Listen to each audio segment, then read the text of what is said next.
Hello everyone, welcome to কলকাতার দুর্গাপুজো। কলকাতার দুর্গাপুজো, চন্দননগরের জগদ্ধাত্রী পুজো এবং কাটোয়ার কার্তিক পুজোর মতোই অম্বিকা কালনা শহরের সরস্বতী পুজো বিখ্যাত।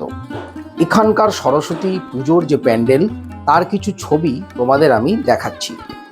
এই ভিডিওটা করার আমার মেন উদ্দেশ্য হলো এবছর 2024-এ কালনা শহরের কোন কোন ক্লাবে কি কি পুজো হচ্ছে বা তাদের থিম কি, সেইটা তোমাদের সামনে আমি আজকে নিয়ে এসেছি, যার জন্য তোমরা ঠিকমতো একটা প্রিপারেশন নিয়ে সরস্বতী ঠাকুর কালনাতে দেখতে আসতে পারো। এই যে ছবিগুলো তোমরা দেখছো, এগুলো 2023 সালের কালনা শহরের সরস্বতী পুজোর প্যান্ডেলের বিভিন্ন ছবি। খুব বড় বড় এবং খুব সুন্দর সুন্দর প্যান্ডেল কিন্তু এখানে হয়, তোমরা অবশ্য সেই ছবিগুলো দেখে বুঝতেই পারছো। তো চলো এবার 2024-এর কোথায় কি সেগুলো বলি।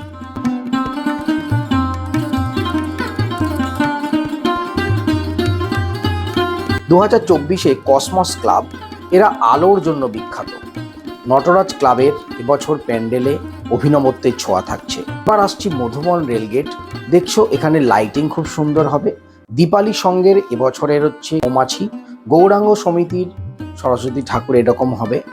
অগ্নিবীণা ক্লাবের প্যান্ডেল এরকম হবে 2024-এ। বারুইপাড়া মিতালি সংঘের প্যান্ডেল, তাদের থিম বিয়ে। সমন্বয় ক্লাব এইরকম হচ্ছে। সূর্য সমিতি, এই থিমগুলো এবার 2024-এ হবে।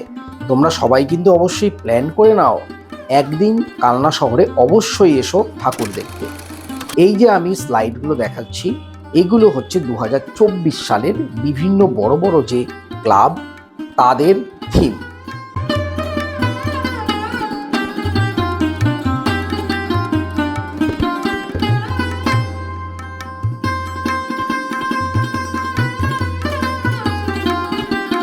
আর ত্রিধারাতে হচ্ছে রাজস্থানের জৈন মন্দির। আমি এখানে যে কটা তোমাদেরকে দেখাচ্ছি, এছাড়াও আরো অনেক বড় বড় প্যান্ডেল কিন্তু কালনা শহরে হয়। তোমরা অবশ্যই চ্যানেলটা সাবস্ক্রাইব করে রাখো। প্রত্যেকটা প্যান্ডেলের ডিটেলস এবং খুব নিখুঁতভাবে আমি আমার এই চ্যানেলে ভিডিওর মাধ্যমে কভার করব।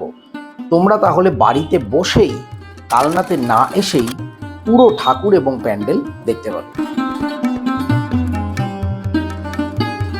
তো বন্ধুরা, আজ এ পর্যন্তই।